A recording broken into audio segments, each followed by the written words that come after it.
इब्रानियों की पत्री उसका 9वां अध्याय और उसके 1 वचन से 9 वचन 8 वचन तक, अगर 1 से 8 तक अगर हम देखते हैं तो हमको यहाँ पर परमेश्वर का वचन कुछ बातों को बताता है और वो बताता है पार्थिव तंबू के बारे में।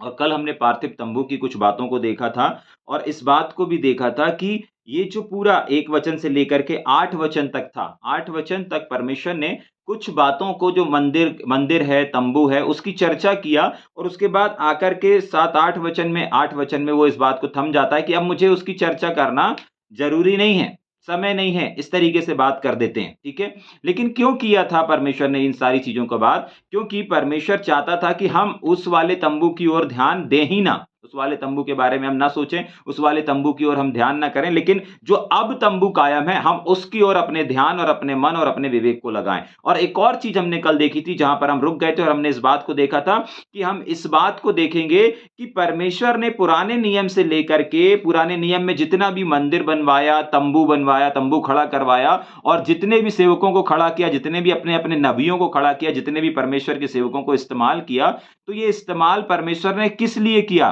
क्या आत्माओं को बचाने के लिए किया? नहीं, जाग रहे हैं? आत्मा ऑलरेडी परमेश्वर की बाइबल ऐसा बताती है कि ये जो शरीर है ये मिट्टी में मिल जाता है और हमारा जो आत्मा है वो परमेश्वर के पास चला जाता है। ठीक है कि नहीं? ये हमको बाइबल बताती है। तो क्या परमेश्वर ने ये सारी चीज़ें आत्माओं को बचाने के लिए किया? नहीं, आत्माओं को बचाने के लिए नहीं, लेकिन हमने 9 वचन को एक और बार पढ़ेंगे ना? 9 वचन को पढ़ेंगे इब्रानियों की किताब उसका 9वां अध्याय और उसके 9 वचन को मैं पढ़ रहा हूँ, ध्यान से सुनिएगा। हाँ, पढ़ेंगे। यह तंबू वर्तमान समय के लिए वो वाला तंबू जो 1 वचन से लेकर के 7, 8, 9, 8 वचन तक जो बताया गया, यहाँ पर 2 तंबू के बारे में बताया गया, लेकिन यह वाला तंबू ठीक हाँ, वर्तमान समय के लिए वर्तमान मतलब अभी के प्रकाशन और अभी के लोगों के लिए, अभी की जनरेशन के लिए क्या है? एक दृष्टांत है, एक दृष्टांत है, एक उदाहरण है। ठीक, आगे? जिसमें ऐसी भेंट और बलिदान चढ़ाए जाते हैं, ऐसी भेंट और ऐसे बलिदान चढ़ाए जाते हैं जिनसे आराधना करने वालों के विवेक, परमेश्वर की आराधना करने वाले, परमेश्वर की उपासना करने वाले, परमेश्वर को दंडवत करने वाले, परमेश्वर को खोजने वाले, इन लोगों का जो विवेक है, हाँ, सिद्ध नहीं हो सकते। मतलब परमेश्वर ने पुराने नियम में भी जो मंदिर बनवाया, पुराने नियम में भी परमेश्वर ने जो याजकों को नियुक्त किया और लेवियों को नियुक्त किया और परमेश्वर के भवन में अलग अलग पात्र के रूप में परमेश्वर ने सबकी भूमिका को निर्धारित किया और बलि चढ़ाया जा रहा था, ये सब कुछ किया जा रहा था, लेकिन ये सब किसके लिए किया जा रहा था? आत्माओं के लिए नहीं, लोगों के लिए नहीं, लेकिन किसके लिए? उनके विवेक के लिए, उनके मन के लिए। और कल हम यहां पर इस बात को ठहर गए थे कि हम इस बात को देखेंगे और आज हम जिस बात को देख रहे हैं उसके इब्रानियों 1 अध्याय, पहला 9 अध्याय का 1 वचन से 8 वचन तक हमने पढ़ा और उसके बाद हम 9 वचन से आज इस बात को देखेंगे कि ये जो विवेक है, मतलब पूरी कसरत परमेश्वर ने किस लिए किया? विवेक को प्रोटेक्ट करने के लिए, विवेक की सुरक्षा के लिए और विवेक को शुद्ध करने के लिए। एग्जाम्पल के लिए, जैसे हमारा प्रभु यीशु मसीह बाइबल बताती है, यूहन्ना रचित सुसमाचार में पढ़ेंगे, सारे जगत के पापों को उठाए लिए जाता है। मतलब यीशु मसीह सारे इस संसार में किसके लिए आया? पापियों के लिए आया, जगत के पापों को उठा लेने के लिए आया, लोगों को पापों से छुड़ाने के लिए आया। जाग रहे? ऐसे ही परमेश्वर ने भी ये सारी कसरत जो पुराने नियम में मंदिर अंदिर की जितनी भी बातें और जितने भी चर्चा आपने पढ़ा और सीखा और लगातार 5 अध्याय से लेकर के हम लगातार अभी 9 अध्याय और अभी भी खत्म नहीं हुआ है, आगे भी हमको मिलेगा याजक के बारे में, लगातार हम याजक के जीवन का भी अध्ययन कर रहे हैं। लेकिन ये सारे याजक के अध्ययन, ये मंदिर के अध्ययन, ये तंबू के अध्ययन और ये तमाम सेवकाइयों के अध्ययन किसके लिए हैं? सिर्फ और सिर्फ इंसानों के विवेक के लिए। जाग रहे? आपको मालूम है परमेश्वर ने अपने वचन में कहीं पर नहीं लिखा कि एक इंसान को परमेश्वर से अपने शरीर के साथ प्यार करना है, अपनी आत्मा के साथ प्यार करना है। नहीं लिखा बाइबल में। बाइबल में यह नहीं लिखा कि परमेश्वर एक इंसान के शरीर को चाहता है, परमेश्वर चाहता है कि लोग मुझे शरीर से प्यार करें। बाइबल में यह भी नहीं लिखा कि एक इंसान मुझे आत्मा से प्यार करे, नहीं, यह भी नहीं लिखा। लेकिन बाइबल में ये जरूर लिखा है कि परमेश्वर को अपने सारे मन, सारी शक्ति और सारे प्राण, जब तक ये प्राण नहीं मिला रहेगा, प्राण जिसमें क्या होता है, इच्छाएं होती हैं, प्राण जिसमें क्या होता है, मन होता है, प्राण जिसको विवेक बोला जाता है। तो परमेश्वर शरीर से ज्यादा, आत्मा से ज्यादा किसकी केयर करता है और किसको प्रोटेक्ट करता है, किसको चाहता है? हमारे मन को। और हमने पुराने नियम में इस बात को भी देखा कि परमेश्वर की आंखें मनुष्यों के शरीर पर नहीं, लेकिन परमेश्वर की आंखें मनुष्यों के मन के ऊपर लगी रहती हैं। उत्पत्ति की किताब उसका 6वां अध्याय और उसके 5वें वचन में हम पढ़ सकते हैं, जाग रहे हैं, कि परमेश्वर ने लोगों के मन को देखा। समझ में आ रहा है? अगर इतिहास, दूसरे इतिहास की किताब में जाकर के पढ़ेंगे तो वहां पर लिखा हुआ है कि परमेश्वर की आंखें पृथ्वी भर में इसलिए घूमती रहती हैं कि किसका मन, इंसान नहीं, काले गोरे छोटे मोटे पतले लोग नहीं, मन, उन लोगों का मन, उन लोगों का विवेक, उन लोगों का प्राण, किसका प्राण, किसका विवेक परमेश्वर की ओर लगा हुआ है। किसके प्राण में, किसके विवेक में परमेश्वर पाया जाता है। समझ पा रहे हैं? हमारे लाइफ में, हमारे जीवन में हमारा शरीर उतना महत्व नहीं रखता, हमारी आत्मा उतना महत्व नहीं रखती है, लेकिन हमारा जो प्राण है वो सबसे ज्यादा महत्व रखता है। और परमेश्वर ये पूरी कसरत जो करवा रहा है वो किस लिए करवा रहा है? हमारे विवेक को सुरक्षित रखने के लिए। जाग रहे हैं? हाँ, पूरा का पूरा परमेश्वर ने पुराना नियम, पूरा का पूरा नया नियम, जितनी भी सेवकाइयों किया, उन सारी सेवकाई सिर्फ और सिर्फ इंसानों के लिए नहीं थी, लोगों के लिए तो थी। हाँ, लोगों के लिए तो थी सेवकाई, लेकिन लोगों के शरीर के लिए थी क्या? नहीं, शरीर तो मिट्टी में मिल जाता है। आत्मा के लिए थी क्या? नहीं, आत्मा तो परमेश्वर के पास चला जाता है। फिर सेवकाई किसके लिए थी? क्यों बोलते हैं कि हमारी सेवकाई का एक ही निचोड़ है और एक ही उद्देश्य है? क्यों मैं हमेशा बोलता हूं कि हमारी सेवकाई का भी एक ही उद्देश्य है, और वो ये है कि लोगों को परमेश्वर से जोड़ देना। तो लोग मतलब क्या? लोग मतलब क्या? उनकी आत्मा को जोड़ देना, उनके शरीर को जोड़ देना? नहीं, उनके प्राण को जोड़ देना, उनके विवेक को जोड़ देना, उनके मस्तिष्क को परमेश्वर से जोड़ देना। समझ पा रहे हैं? बहुत बार इंसानों का छुटकारा हो जाता है। अगर एक व्यक्ति दुष्ट आत्मा से ग्रस्त है, बंधनों से ग्रस्त है, और परमेश्वर के सेवकों के पास आता है और वो छुटकारा प्रार्थना करते हैं छुटकारे की, और छुटकारे की प्रार्थना से अगर एक व्यक्ति स्वतंत्र हो जाता है, उसके बाद भी उसको, जो स्वतंत्र हो गया रहता है, उसका विवेक क्या बोलता है? नहीं, तेरे अंदर अभी भी दुष्ट आत्मा है। और बहुत बार स्वतंत्र होने के बाद भी लोग मैनिफेस्ट होते रहते हैं। जाग रहे हैं? ये कैसे होते हैं? दुष्ट आत्मा तो निकल गया, लेकिन फिर भी वो क्यों झूमने झामने लगते हैं, मैनिफेस्ट होने लगते हैं? क्योंकि अभी भी उनका विवेक उनको क्या बोल रहा है? कि अभी तेरा छुटकारा नहीं हुआ। समझ पा रहे हैं? इसीलिए ये पूरी कसरत जो परमेश्वर ने करवाया, यहां तक कि अपने बेटे को भेजा, यहां तक कि मूसा को खड़ा किया, यहोशू को खड़ा किया, अब्राहम को खड़ा किया, और एक एक दाऊद को खड़ा किया, शामुएल को इस्तेमाल किया, एलिया को इस्तेमाल किया, एलीशा को इस्तेमाल, जितने भी भविष्यवक्ता, जितने भी बड़े छोटे नबी थे, ये सारे लोग क्या थे? किस लिए काम कर रहे थे? सिर्फ और सिर्फ विवेक के लिए काम कर रहे थे। योना नबी नीनवे नगर, आपको याद होगा, हाँ, वहां पर भी योना नहीं जा रहा था, लेकिन जब गया, वहां पर परमेश्वर ने क्या किया? लोगों के जीवन में, नहीं, लोग तो मर गए, आज जिंदा बच गए, लेकिन उसके बाद तो मर गए, लेकिन लोगों का जो विवेक था, वहां पर भी जो उन लोगों के जीवन में काम हुआ, एक ही लाइन का प्रचार किया था योना ने। हाँ, एक ही लाइन का प्रचार किया था कि नीनवे नष्ट करने पर है, परमेश्वर नष्ट करने पर है। ठीक है, क्या हुआ था? सबके सब लोगों ने, सबके सब विवेक बदल गए, सबके सब सोच बदल गई। उसके बाद परमेश्वर ने अपने इरादे को भी बदल दिया, अपने प्लान को भी बदल दिया, अपने नाश करने की उस योजना को भी बदल दिया। जाग रहे हैं? तो आज जिस बात को हम देखने जा रहे हैं वो है मन, वो है विवेक, वो है प्राण, जिसको अलग अलग जगह में अलग अलग दर्शाया गया है। विवेक भी बोला गया, प्राण भी बोला गया। हमारी जिसमें इच्छाएं होती ना, उसमें को बोला जाता है प्राण, मन, जिसमें कामनाएं रहती हैं। समझ पा रहे हैं?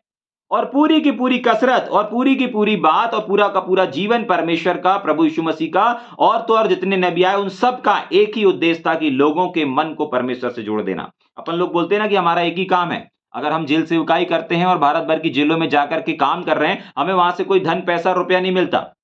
जाग रहे हैं? हाँ, कोई अधिकारी या कोई शासन प्रशासन या कोई संस्था अपने को पैसे नहीं देती।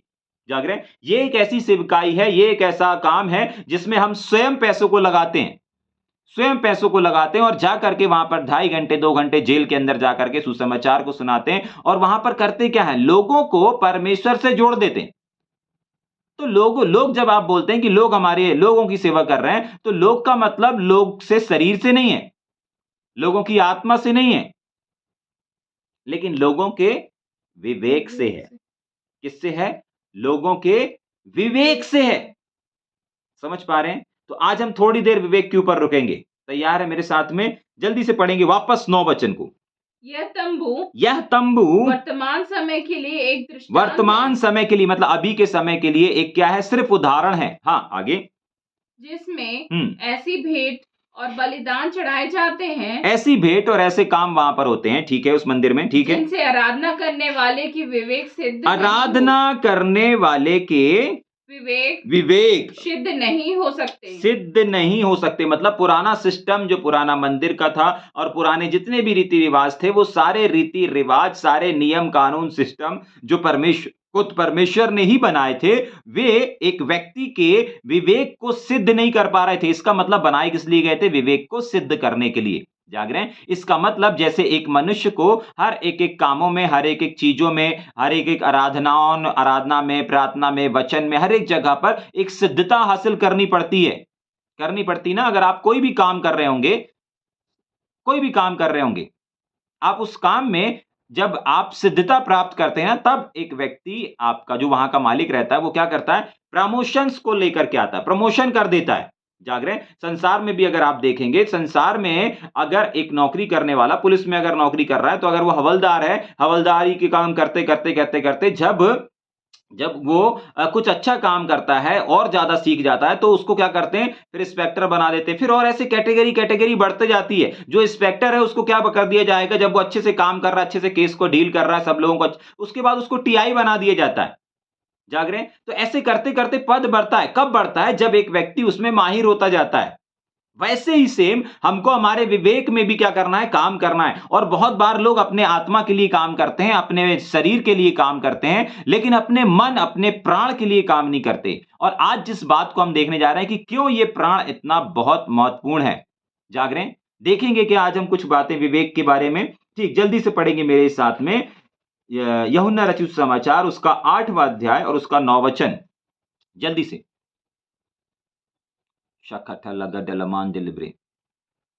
यूहन्ना रचित सुसमाचार, हाँ, 8वां अध्याय, हाँ, उसका 9 वचन। हाँ। परंतु वे यह सुनकर हाँ। बड़ों से लेकर छोटों तक, ध्यान से सुनिएगा, हम क्या देख रहे हैं? विवेक के बारे में आज हम अध्ययन करेंगे। और विवेक क्यों इतना इंपॉर्टेंट है? क्योंकि पूरी की पूरी बाइबल ही विवेक के ऊपर काम करने, लोगों के ऊपर काम करने का मतलब है विवेक के ऊपर ही काम करने के लिए हमको फोकस करती है, हमको निर्देश देती है, हमको आदेश देती है। ठीक है कि नहीं? तो आज हम विवेक को देखें, कितने प्रकार के, कैसे कैसे विवेक होते हैं और विवेक के अंदर क्या क्या पाया जाता है। ठीक है कि नहीं? और कैसे विवेक को प्रभु प्रसन्न होता है, उन सारी चीजों को देखेंगे। पढ़ेंगे जल्दी से वापस। परंतु वे यह सुनकर बड़ों से लेकर छोटे तक, हाँ, एक एक करके निकल गए और यीशु अकेला रह गया। यीशु क्या हुआ? अकेला रह गया। आगे। और स्त्री वहीं बीच में खड़ी रह गई। हाँ, बस यहां पर हम एक ऐसे विवेक को देखेंगे जो जागृत विवेक। कौन सा विवेक देखेंगे? जागृत विवेक मतलब एक जागरूक विवेक। मतलब अगर एक विवेक सो रहा है, मरा हुआ है, तो वो क्या हो गया? जिंदा हो गया। ठीक है? अगर आप सबको ये स्टोरी मालूम होगी, नहीं मालूम है तो वहां पर उसकी जो स्टोरी है, हम सब जानते हैं इस स्टोरी को, कि वहां पर एक ऐसी स्त्री जो व्यभिचार में क्या हो गई थी? पकड़ी गई थी। और पकड़ जाने के बाद उसको लोग पथराव कर रहे थे, और पथराव करते समय लोग उसको मार रहे थे। और अचानक से यीशु मसीह के साथ वो भागते भागते वहां पहुंच जाती है, ऐसी जगह पर जहां यीशु मसीह रहते हैं। और यीशु मसीह बोलते, क्यों पत्थर मार रहे हो? बोलते हैं, इसने व्यभिचार किया, ये किया। तो यीशु मसीह क्या करते हैं? जमीन पर कुछ कुछ लिखने लगते हैं।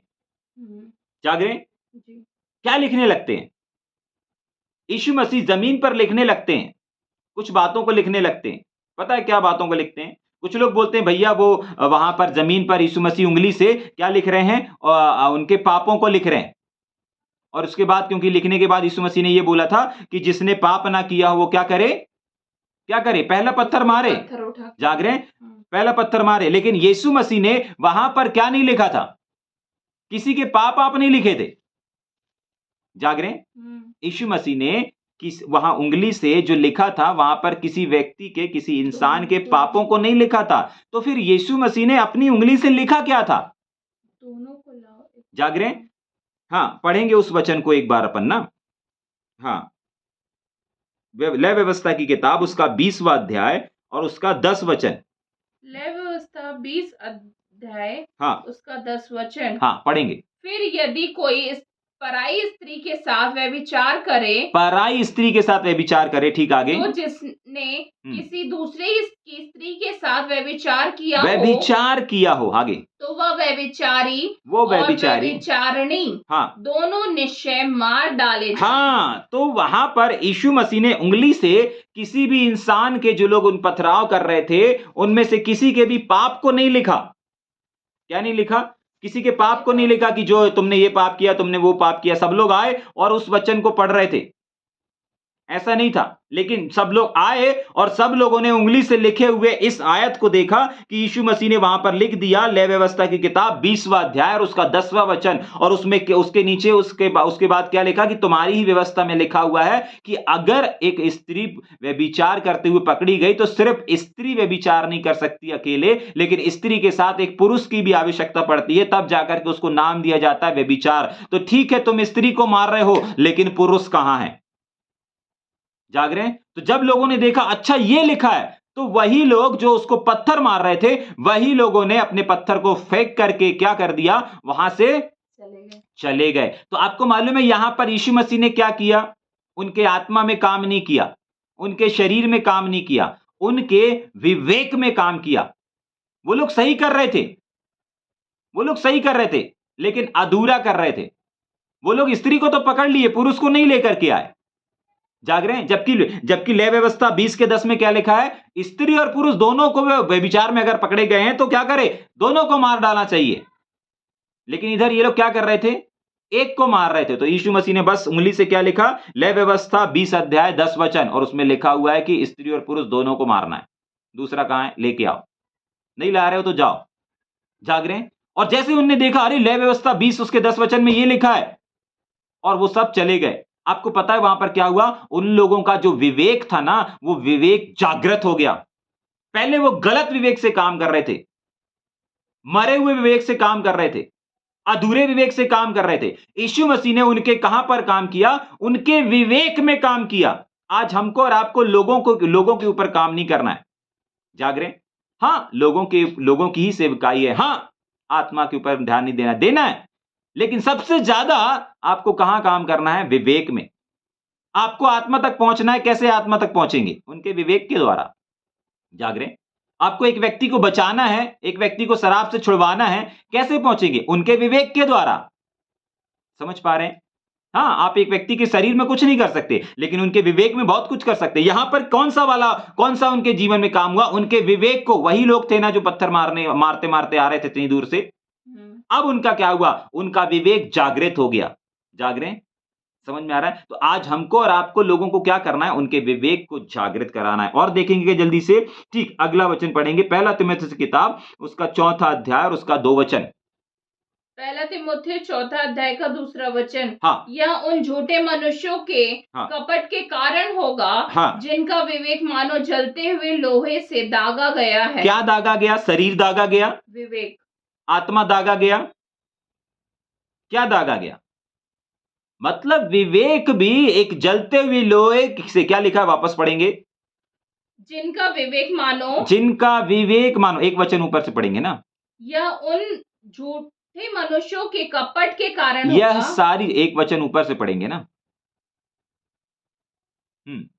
और दुष्ट आत्माएं की शिक्षाओं पर मन लगाकर, दुष्ट आत्माओं की शिक्षाओं पर मन लगा करके, और आगे विश्वास से बहक जाएंगे, परमेश्वर के वचन को छोड़ देंगे, परमेश्वर की संगति को छोड़ देंगे, फेलोशिप को छोड़ देंगे। ठीक, उसके आगे क्या लिखा हुआ है? यह उन झूठे मनुष्यों, ये सारी चीजें किसके वजह से होंगी? हाँ, झूठे मनुष्यों की वजह से, कपट के, मनुष्यों की वजह से। आगे, जिनका विवेक, दुष्ट मनुष्यों के कपट के, और क्या लिखा हुआ है? कारण होगा। हाँ, आगे, जिनका विवेक, व्यक्ति नहीं, आत्मा नहीं, उनका विवेक क्या हो गया है? मानो जलते हुए लोहे से दागा गया। दागा गया हो। आपको मालूम है जिसका विवेक दाग दिया जाता है जलते हुए लोहे के समान ना, उनका विवेक ऐसा ही हो जाता है जैसे एक विश्वास खत्म हो जाता है एक व्यक्ति के अंदर से, जैसे लोग एक गुमराह हो जाते हैं, जैसे किसी की भी बात में आकर के कोई गलत निर्णय को ले लेते हैं ना, ये सब दागे वाले मन है, दागे वाला विवेक है। जागरण एक अभी विवेक को हमने देखा जो जागृत होता है, जागृत नहीं है, लेकिन जैसे यीशु मसीह का वचन आया, जैसे यीशु मसीह ने एक वचन को लिखा, उनका विवेक क्या हो गया? जागृत हो गया। ठीक है, यहां पर कौन सा वाला विवेक देख रहे हैं? यहां पर दागा हुआ। समझ में आ रहा है? इससे पहले जब वो परमेश्वर के उस सच्चाई को नहीं जानते थे, उनका विवेक कैसा हो गया था? वचन ही को फॉलो कर रहे थे ना, वचन ही को फॉलो कर रहे थे ना, लेकिन कैसा वाला था? संसार के इधर उधर की बातों से उनका विवेक कौन सा वाला विवेक बन गया था? दागा वाला विवेक बन गया था, दाग दिया गया था। लेकिन जब दाग दिया गया विवेक में क्या कर दिया गया? एक जागृत विवेक को लेकर के आ गया। समझ पा रहे हैं? उन लोगों का विवेक पहले कैसा था? एक जलते हुए लोहे से जैसे दाग दिया गया हो, ऐसा था। जागरे तब उनको कुछ समझ में नहीं आ रहा था। जब एक चीज, जब एक वस्तु या एक प्लास्टिक या एक लोहा जब जल जाता है, उसका पूरा का पूरा तस्वीर बदल जाता है। देखें कभी आपने पन्नी जलते हुए देखा है, लोहा जलते हुए देखा है? लोहा काला रहता है लेकिन जब जलता है तो लाल हो जाता है। प्लास्टिक जलता है तो वो एक गम बन करके एक प्लास्टिक का एक लिक्विड बन करके तैयार हो जाता है। देखा ना आपने जब आग का सामना होता है? तो ऐसे ही विवेक भी है। जब विवेक जलते हुए लोगों से दाग दिया जाता है तो लोग करते तो रहते हैं लेकिन उनको समझ में नहीं आता कि हम क्या कर रहे हैं। ये लोग पत्थर मार मार के बोल रहे थे हम वचन के अनुसार कर रहे हैं, वचन के अनुसार कर रहे हैं। इनका विवेक जलते हुए लोगों से दागा हुआ विवेक है। आज भी बहुत सारे ऐसे लोग हैं संसार में जो काम तो कर रहे हैं, सेवा तो कर रहे हैं, परमेश्वर के वचन को बांट तो रहे हैं, लेकिन किस विवेक से बांट रहे हैं, इस बात को उनको समझना और सीखना बहुत इंपॉर्टेंट है। चर्च, कलीसिया, दरबार, तमाम चीजों में वो काम कर रहे हैं, सेवकाएं दे रहे हैं, लेकिन सबसे ज्यादा जहां उनको काम करना चाहिए वो है लोगों का विवेक। जागरे और लोगों के विवेक को जब अपन लोगों से बात करते ना, तो बहुत बार अपने को उनके बात करने से पता चल जाता है कौन से विवेक में है। एग्जाम्पल के लिए, आप अगर किसी को आराधना करने के लिए बोल रहे हैं ना, अगर एक आराधना करते समय वो जिन गीतों को गा रहा है ना, तो उसके अंदर उसके फेथ को पता चल जाता है। अगर वो शोक के गीत गा रहा है, समझ जाइए कि वो क्या है? शोकित है, कहीं ना कहीं दिल टूटा हुआ है। लेकिन अगर वो आनंद ही आनंद गीत को गा रहा है, समझ जाइए। जागरे हाँ, अगर एक व्यक्ति कोरस को उठाता है, एक व्यक्ति फास्ट गीत को उठाता है, समझ जाइए कि वो उसके अंदर क्या भरा है, क्योंकि बाइबल ऐसा बताती है जो अंदर भरा है वही बाहर आएगा। जागरे हाँ, तो यहां पर ये जो लोग पथराव कर रहे थे, ये कौन से वाले विवेक था? कौन सा वाला मन था? दागा हुआ विवेक था। जागरे और ऐसे विवेक को किसने क्या किया? यीशु मसीह ने क्या कर दिया? जागृत कर दिया। और एक वचन को देखेंगे क्या? इब्रानियों की पत्री उसका 10 अध्याय उसका 2 वचन। इब्रानियों 10 का 2। हाँ, नहीं तो उनका चढ़ाना बंद क्यों ना हो जाता। हाँ। इसलिए जब सेवा करने वाले ही एक ही बार शुद्ध हो जाते, हाँ। तो फिर उनका विवेक उन्हें पापी न ठहराता। हाँ, देखिए अभी भी इसके आगे भी हमको वही मिलेगा। अभी 9 अध्याय में भी जब हम जाएंगे हमको वहां पर भी विवेक मिलेगा। अगर 9 अध्याय का अपन 9 वचन को देखेंगे, 14 वचन को देखेंगे, वहां पर भी हमको क्या मिलेगा? एक और बार पढ़ देंगे। 9 का अपन 14 वचन को पढ़ेंगे। तो मसीह का लहू, मसीह यीशु का लहू, जिसने अपने आप को सनातन आत्मा के द्वारा, हाँ, परमेश्वर के सामने निर्दोष चढ़ाया, तुम्हारे विवेक को मानो। किसको? विवेक को। यहां पर भी यीशु मसीह ने अपने बेटे परमेश्वर ने अपने बेटे प्रभु यीशु मसीह के लहू को दिया इस संसार के लिए। तो किसके लिए दिया? कहां पर इस्तेमाल करने के लिए दिया? क्या लिखा है वहां पर? वापस पढ़ेंगे। तुम्हारे तो मसीह यीशु का लहू, जिसने अपने आप को सनातन आत्मा के द्वारा पवित्र परमेश्वर के सामने निर्दोष चढ़ाया। कहां पर चढ़ाया? परमेश्वर के सामने। क्यों चढ़ाया? इस चीज को देख रहे थे, और वो ये है क्योंकि तुम्हारे विवेक को मरे हुए कामों से क्यों ना शुद्ध करेगा। किस चीज को? हमारे जीवन को, हमारे आत्मा को नहीं, हमारे विवेक को। यानी कि यीशु मसीह ने भी अगर अपने लहू को दिया और परमेश्वर ने अपने बेटे को दिया तो किस लिए दिया? ताकि उसका लहू, इसके बेटे प्रभु यीशु मसीह का लहू हर एक इंसान के विवेक को क्या कर सके? शुद्ध कर सके। इसका मतलब विवेक अशुद्ध भी होता है। जाग रहे हैं? और अभी हमने 10:2 में हमने इस बात को पढ़ा। 10:2 में क्या लिखा हुआ है? 10:2 में लिखा है, नहीं तो उनका चढ़ाना बंद क्यों ना हो जाता। इसीलिए जब सेवा करने वाले एक ही बार शुद्ध हो जाते तो फिर उनका विवेक उन्हें पापी ना ठहराता। मतलब पुराने नियम में अगर हम देखेंगे तो पुराने नियम में क्या किया जाता था? बलि चढ़ाया जाता था और उनके पाप बलि, दोष बलि, शुद्ध बलि, ये तमाम बलियों को चढ़ाया जाता था और उस बछड़े के लहू के द्वारा क्या किया जाता था? परमेश्वर को खुशबू पहुंचाया जाता था और परमेश्वर उनसे प्रसन्न होकर के, उस लहू की खुशबू से प्रसन्न होकर के उनको माफ कर देता, उनको क्षमा कर देता था। लेकिन जब वो वहां से बाहर निकलते थे 2 दिन 3 दिन बाद फिर वही चीजों को करते थे। जाग रहे हैं?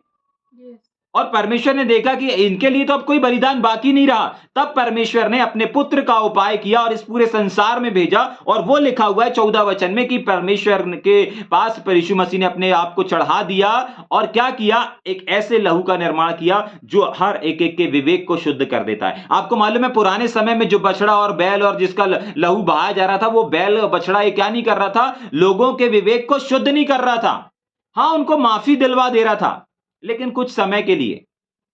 उनके विवेक शुद्ध नहीं हो पा रहे थे। लेकिन यीशु मसीह ने अपने बेटे, यीशु मसीह ने अपने लहू को बहाया, इसलिए बहाया ताकि आज लोगों के जो उसके ऊपर विश्वास कर रहे हैं उनके विवेक क्या रह सकें? शुद्ध रह सकें। जाग रहे हैं?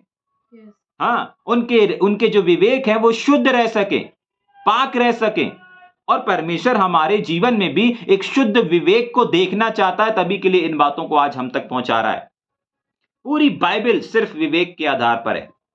विवेक के ऊपर काम, विवेक की सेवा करने के लिए हमको दर्शाती है, प्रोत्साहित करती है, उत्साहित करती है। समझ पा रहे हैं इस बात को? हाँ, आगे देखेंगे जल्दी से। अभी कौन कौन सा देखा? जागृत विवेक देखा हमने, दागा हुआ विवेक भी देखा, शुद्ध विवेक भी हमने देखा। जाग रहे हैं? और शुद्ध विवेक को परमेश्वर पसंद करता है, जागृत विवेक को परमेश्वर पसंद करता है। आज अगर आपका विवेक जागा, आपको मालूम है जागृत विवेक किसका हो पाता है? उनका जागृत कैसे हुआ था? उनका जागृत कैसे हुआ था? अभी जो हमने देखा था, यीशु मसीह ने कुछ लोगों के विवेक को जागृत कर दिया ना। कैसे कर दिया पता है? सिर्फ सच्चाई को बता करके। वो भी वचन के अनुसार कर रहे थे, लेकिन गलत तरीके से कर रहे थे। वचन में लिखा था कि व्यभिचारियों को पथराव से मारना है, लेकिन ये आधा था। पूरा क्या था? पुरुष भी साथ में है, पुरुष को भी साथ में मारना है। उन्होंने बोला हाँ यार, ये तो वचन के खिलाफ हो रहा है, वापस चले गए। समझ पा रहे हैं? आज बहुत सारे लोग परमेश्वर के वचन के अनुसार काम तो कर रहे हैं, लेकिन पूरा काम नहीं कर रहे हैं। परमेश्वर के वचन को बता रहे हैं, सिखा रहे हैं, लेकिन पूरा नहीं कर रहे हैं। पौलुस पता है इस बात को बोलता है, मैं मसीह का पूरा प्रचार करता हूं। सिर्फ आशीष भविष्यवाणी काफी नहीं है। जाग रहे हैं? आशीष भविष्यवाणी के साथ साथ परमेश्वर की टीचिंग, परमेश्वर के वचन का भेद, प्रकाशन, नियम कानून, सारी चीजों को बताना है। जाग रहे हैं? आज बहुत सारे ऐसे लोग हैं जो प्रभु में काम तो कर रहे हैं, अधूरा काम कर रहे हैं, उन पत्थर मारने वाले लोगों के समान। मालूम है, उन पत्थर मारने वाले लोगों का जीवन आज हमको यही सिखाता है। वो लोग क्या कर रहे थे? गलत लोग नहीं थे, वो लोग वचन को फॉलो करने वाले लोग थे। उनका जीवन हमको ये नहीं बताता कि वो लोग पापी थे, वो लोग गुनहगार थे और यीशु मसीह ने उनके पाप को लिख दिया तो भाग गए। नहीं, वो लोग सेवक लोग थे। जाग रहे हैं? क्यों सेवक अपन उनको बोल सकते हैं? क्योंकि वो लोग परमेश्वर के वचन के अनुसार क्या बोल रहे थे? अरे मूसा की किताब में लिखा है, प्रभु मूसा की किताब में लिखा है, ऐसा बता रहे थे। यीशु मसीह को सिखा रहे थे वहां पर। जाग रहे हैं? यीशु मसीह को सिखा रहे थे। कौन लोग थे वो? अज्ञानी लोग नहीं थे, ज्ञानवान लोग थे, नॉर्मल विश्वासी नहीं थे, सेवक लोग थे। जाग रहे हैं? है क्या हमारे बीच में ऐसे लोग जो काम तो कर रहे हैं, सेवा तो कर रहे हैं, लेकिन बहुत सारी बातों से अभी अनजान है, बहुत सारी चीजों को अभी नहीं जान रहे हैं? आपको मालूम है क्यों नहीं जान रहे हैं? क्योंकि उनका विवेक अभी भी कौन सा वाला विवेक है? दागा वाला विवेक है, अशुद्ध विवेक है। जो शुद्ध विवेक आ जाता है ना, कैसे आता है? कैसे किया? अपन यहां पर क्यों आए हैं? कैसे किया यीशु मसीह ने? सच्चाई को सामने ला करके। आपको मालूम है ये प्रतिदिन अपन बाइबल अध्ययन में क्या कर रहे हैं? कुछ सच्चाइयों को, कुछ भेदों को, कुछ प्रकाशनों को क्या कर रहा है? परमेश्वर का आत्मा हमारे और आपके सामने लेकर के आ रहा है। और यही चीज हमारे विवेक को क्या कर रही है? दागे हुए विवेक से, अशुद्ध विवेक से एक जागृत विवेक में बदल रही है। जाग रहे हैं? हाँ, आपको मालूम है अभी इंडिया के बाहर भी अपने इसी बाइबल प्रतिदिन बाइबल अध्ययन को लोग सुन रहे हैं। समझ में आ रहा है? हाँ, बहुत सारी जगहों से, बहुत सारी कंट्रियों से लोग सुन रहे हैं। क्यों सुन रहे हैं? कहीं ना कहीं परमेश्वर का आत्मा उनसे बोल रहा है और बातचीत कर रहा है। समझ पा रहे हैं इस बात को? ठीक, आगे चलेंगे क्या जल्दी से? कैसे उनका विवेक जागृत विवेक में बदल गया? परमेश्वर ने सही उंगली से क्या लिखा? एक सही वचन को लिख दिया। तो जब सच्चाई आती है ना, तो ऑटोमेटिक सारी चीजें क्या हो जाती हैं? जब ज्योति आती है तो अंधकार को भगाना पड़ता है क्या? नहीं, यीशु मसीह ने कुछ नहीं लिखा। सबके पाप लिखते तो बहुत लंबी लिस्ट हो जाती। एक ही वचन को लिखा, तुम लोग गलत कर रहे हो। और वो गलत क्या है? स्त्री के साथ पुरुष को भी मारो। पुरुष कहां है? पुरुष को लेके आओ। जाग रहे? भाग गए वो लोग। मतलब जब सच्चाई आती है, ज्योति आती है, ऑटोमेटिक अंधकार और झूठ मिट जाता है। वहां पर यही हुआ। जाग रहे? आज अगर आपको लोगों के विवेक को जागृत करना है तो क्या करना पड़ेगा? सच्चाई को बताना पड़ेगा। क्यों ये बाइबल अध्ययन अपन ने शुरू किया? हम लोग तो सालों से अपने फैमिली के साथ करते चले आ रहे थे। जाग रहे? आप लोग ने बोला नहीं, इसको ऑनलाइन आना चाहिए, लोगों को पता चलना चाहिए। जाग रहे? क्यों ये सारी चीजें परमेश्वर ने करवाया? समझ पा रहे हैं? क्यों? ताकि लोगों का विवेक जागृत हो सके, हर एक दागपन चला जाए, हर एक अशुद्धता चला जाए। और कैसे जाएगा? जैसे यीशु मसीह ने एक लाइन का वचन लिख करके, योना ने एक लाइन का प्रचार करके उन लोगों के विवेक को जागृत कर दिया। तो जब सच्चाई और जब प्रकाशन आता है ना, तो प्रकाशन को बहुत सारे वचन या 1 घंटे की टीचिंग की आवश्यकता नहीं पड़ती। एक लाइन का प्रकाशन लोगों की जिंदगी को बदलने के लिए काफी होता है। जाग रहे? आप 1 घंटा परमेश्वर का वचन सुनाओ, 2 घंटा परमेश्वर का वचन सुनाओ, 1.5 घंटे से चर्च में संडे खड़े होकर के प्रचार करो विश्वासियों के बीच में, बहुत खूब चिल्लाओ, खूब आराधना करो, खूब सब कुछ करो, लेकिन कुछ नहीं होगा। एक लाइन का प्रकाशन, एक लाइन का प्रकाशन काफी है लोगों के जीवन को और लोगों के जीवन में एक बड़े बदलाव को लाने के लिए। योना नबी ने कुछ नहीं किया था, एक लाइन का प्रचार किया था, नींद में नष्ट करने पर है। यूहन्ना बपतिस्मादाता ने कोई बड़े संदेश को नहीं दिया, एक वचन को दिया और हजारों लोग, लाखों लोग क्या हो गए? मन फिराव के लिए आ गए। क्या प्रचार किया? मन फिराव, क्योंकि स्वर्ग का राज निकट है। यीशु मसीह भी निकला, एक लाइन के प्रचार को लेकर के निकला, एक प्रकाशन को लेकर के निकला। प्रेरित लोग भी क्या निकले? एक लाइन के प्रचार को लेकर के निकले। जाग रहे? हाँ, एक लाइन, एक प्रकाशन काफी है लोगों के जीवन को बदलने के लिए। आप मत सोचिए कि घंटों तक हम प्रचार करेंगे, मत इसकी अपेक्षा करिए कि प्रभु मुझे 2-2 घंटे तक प्रचार करने का अवसर दे, 2-2 घंटे तक के लिए। नहीं, इतना काफी नहीं है। एक प्रकाशन काफी है आपके सामने जो लोग हैं उनके जीवन को, उनके परिस्थिति को, उनके हालात को, उनकी सिचुएशन को, उनकी सेवकाई को बदलने के लिए एक वचन काफी है। पढ़ते ना अपन, तेरा एक वचन काफी है। गाते ना अपन, तेरा एक वचन काफी है। जाग रहे हैं? हाँ, वो एक वचन नहीं, एक प्रकाशन काफी है। समझ पा रहे हैं इस बात को? आगे चलेंगे जल्दी से। हाँ, पढ़ेंगे प्रेरितों के काम उसका 24 अध्याय उसका 16 वचन। प्रेरितों के काम 24 अध्याय उसका 16 वचन जल्दी से पढ़ेंगे। इससे मैं आप भी यत्न करता हूं कि परमेश्वर की ओर, मनुष्यों की ओर। प्रेरितों के काम 24 अध्याय उसका 16 वचन पढ़ेंगे। इससे मैं आप भी यत्न करता हूं, इससे मैं आप भी प्रयत्न करता हूं, कोशिश करता हूं, क्या करता हूं? कि परमेश्वर की और मनुष्यों की ओर, और परमेश्वर और मनुष्यों की दोनों की ओर से मेरा विवेक सदा निर्दोष, मेरा विवेक क्या? मैं नहीं, परंतु मेरा विवेक, मेरा मन। जाग रहे? क्या रहे? पढ़ेंगे। मेरा विवेक सदा निर्दोष रहे। सदा निर्दोष रहे। 1 दिन 2 दिन रहना काफी नहीं है। परमेश्वर का वचन बता रहा है 1 दिन जागृत नहीं रहना चाहिए, 2 दिन जागृत नहीं रहना चाहिए, 2 दिन साफ नहीं रहना चाहिए, 2 दिन शुद्ध नहीं रहना चाहिए, 2 दिन पवित्र नहीं रहना चाहिए। जाग रहे? पौलुस यहां पर सिखा रहा है, क्या सिखा रहा है? कि हमारा विवेक, मैं परमेश्वर और मनुष्य दोनों की ओर से मेरा विवेक क्या हो? सदा निर्दोष रहे। जाग रहे हैं अपन के सो रहे हैं? क्या रहे? सदा निर्दोष रहे। क्या रहे? सदा निर्दोष रहे। ठीक, आगे। बहुत वर्षों के बाद मैं अपने लोगों को दान पहुंचाने और भेंट चढ़ाने आया। तो पहली चीज हमको क्या बताता परमेश्वर का वचन? कि हमको हमारे विवेक को एक समय जागृत रहना है, 2 समय जागृत नहीं रहना है, परंतु सदा कौन सा रहना चाहिए? निर्दोष रहना चाहिए। इसका मतलब पता है क्या है? निर्दोष का उल्टा क्या होगा? दोषी। क्या होगा? दोष मतलब दोष वाले विवेक भी हैं। हाँ, अगर किसी व्यक्ति के ऊपर दोष लगा रहा है ना, तो उसका विवेक अभी सही नहीं है। उसके विवेक को अभी निर्दोष होना बाकी है। उसके विवेक को अभी किस चीज से भरना बाकी है? निर्दोषता से। उसके विवेक को अभी क्या करना है? वो प्रार्थना ही नहीं कर रहा। और प्रार्थना तो छोड़ो, हमारा तो ध्यान ही नहीं जाता हमारे विवेक के ऊपर। हम अपने शरीर को देख लेते हैं, हम अपने आत्मा को देख लेते हैं, लेकिन हम अपने विवेक को छोड़ देते हैं। जाग रहे हैं? जबकि बाइबल बताती है सबसे अधिक अगर आपको कहीं पर काम करने की आवश्यकता है तो वो है आपका मन। सबसे ज्यादा अगर आपको संभाल करके रखना है तो वो है आपका मन, आपका विवेक। क्यों? क्योंकि सबसे बड़ा अगर धोखेबाज कोई है तो वो है आपका विवेक, आपका मन। जाग रहे हैं? क्यों बाइबल में सबसे ज्यादा प्रोटेक्ट करके, सबसे ज्यादा संभाल करके रखने के लिए आपके विवेक को बोला गया है? क्योंकि वो एक धोखेबाज भी है। जाग रहे हैं? हाँ, कभी देखिए, अभी वो लोग क्या कर रहे थे? पथराव कर रहे थे। अभी यीशु मसीह ने सच्चाई को लाया तो वो लोग पत्थर को फेंक करके वापस चले गए। अशुद्ध विवेक भी होता है, दूषित विवेक भी होता है। समझ पा रहे हैं इस बात को? अलग अलग अलग अलग अलग अलग विवेक होते हैं। लेकिन परमेश्वर कैसे विवेक को पसंद करता है? शुद्ध विवेक को पसंद करता है। परमेश्वर कैसे विवेक को चाहता है? एक जागृत विवेक को चाहता है। आज अगर एक व्यक्ति सही रीति से सेवा नहीं कर रहा है, सही रीति से प्रार्थना नहीं कर रहा है, सही रीति से परमेश्वर की खोज नहीं कर रहा है, तो वो जागृत विवेक के साथ काम नहीं कर रहा है। उसका विवेक अभी भी जागृत नहीं हुआ है। ये जो पत्थर लेकर के आए थे, ये लोग भी परमेश्वर के पीछे थे, परमेश्वर के काम को कर रहे थे, वचन के अनुसार कर रहे थे। जाग रहे? हाँ, लेकिन जागृत नहीं था। बहुत बार लोगों को मालूम ही नहीं रहता कि हमारा विवेक को भी जागृत होने की आवश्यकता है। समझ पा रहे हैं?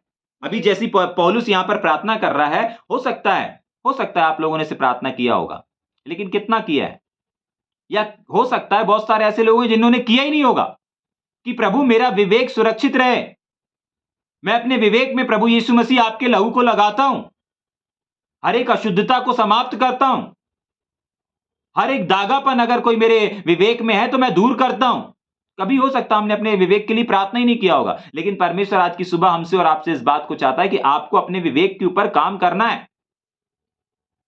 जाग रहे? हाँ, क्योंकि पूरी की पूरी बाइबल की सेवकाई, पूरी की पूरी बाइबल का परमेश्वर का पूरा फंडा सिर्फ और सिर्फ इंसान के विवेक, जिसको प्राण भी बोला जाता है। जाग रहे? जिसमें कामनाएं आती, जिसमें इच्छाएं आती, जिसमें लालसाएं आती हैं। जाग रहे? बाइबल में एक बात को लिखा है कि जब वो धनवान लाजर और वो था ना, धनवान लाजर और एक और क्या था? भिखारी। धनवान और भिखारी का जो भिखारी का उदाहरण है, वहां पर अगर आप देखेंगे लूका रचित समाचार में लिखा है, शायद 16 अध्याय में लिखा हुआ है। तो वहां पर पता है क्या है? वहां पर जब वो लोग उन लोग मर जाते हैं, तो मरने के बाद एक व्यक्ति तो अब्राहम की गोद में रहता है और दूसरा व्यक्ति पता है कहां पर रहता है? वहां पर जब वो दृष्टि करता है तो वहां पर वो बहुत सारे किस चीज को देखता है? बहुत सारी आत्माओं को देखता है, बहुत सारे शरीर को देखता है तड़प रहे हैं? नहीं, वहां पर वो बहुत सारे शरीर को नहीं देखता है, बहुत सारी आत्माओं को नहीं देखता है, लेकिन बाइबल में ऐसा लिखा है वहां पर बहुत सारे प्राणों को देखा गया। और प्राण ही स्वर्ग जाएगा, प्राण ही नरक जाएगा। जिसका न्याय होना है हम उसकी ओर ध्यान नहीं दे रहे हैं। जिसको परमेश्वर ढूंढ रहा है, जिसको परमेश्वर पसंद करता है, अपेक्षा करता है, चाहता है, मोहब्बत करता है, उसी पर हम काम नहीं करते। बहुत बार अपने चेहरे पर काम करते हैं ना, घर की लाइट पर काम करते हैं, डेकोरेशन पर काम करते हैं, अपने बिजनेस पे काम करते हैं, नौकरी में काम करते हैं, सर्विस में काम करते हैं, चर्च में काम करते हैं। जाग रहे हैं? लोगों के बीच में काम करते हैं। कभी अपने विवेक के ऊपर काम किया है? नहीं किया तो सावधान, अपने विवेक के ऊपर काम करना है। आपको मालूम है अपने विवेक के ऊपर काम ना करने की वजह से परमेश्वर के दो बड़े और महान सेवक का जीवन क्या हो गया था? अभी कुछ दिन पहले हमने एक अध्ययन किया था और वो अध्ययन था सिकंदर का जीवन, देमास का जीवन। इन लोगों ने अपने विवेक के ऊपर काम नहीं किया। ये परमेश्वर के बड़े बड़े सेवक थे, परमेश्वर के बड़े बड़े प्रचारक थे, लेकिन इन लोगों ने अपने विवेक के ऊपर काम नहीं किया। इन लोगों ने अपने विवेक के ऊपर ध्यान नहीं दिया और इनका जीवन हमारे सामने एक एग्जाम्पल है। अगर आपने नहीं पढ़ा, आप यूट्यूब में जाकर के सिकंदर, देमास, मरकुस इस वाले जीवन को अध्ययन कर सकते हैं। जाग रहे? उनका जीवन हमारे सामने, वो एक क्या है? सेवक थे। समझ में आ रहा है?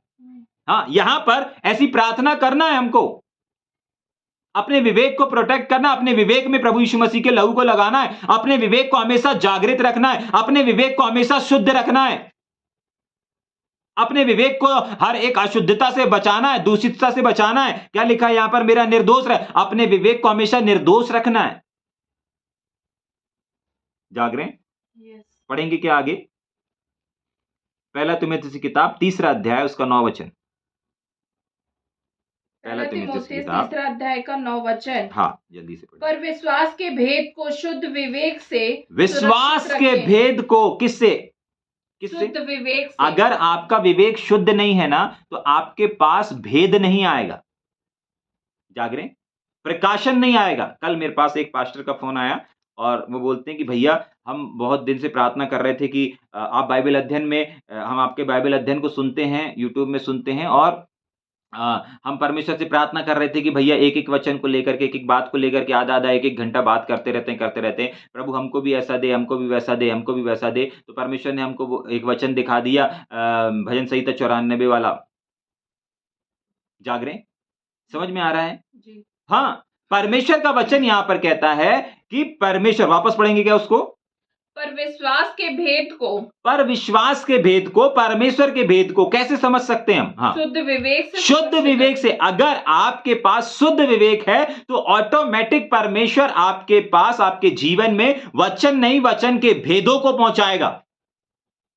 जाग रहे हैं? उस भाई के पास क्यों भेद पहुंच पा रहा है, क्यों प्रकाशन पहुंच पा रहा है?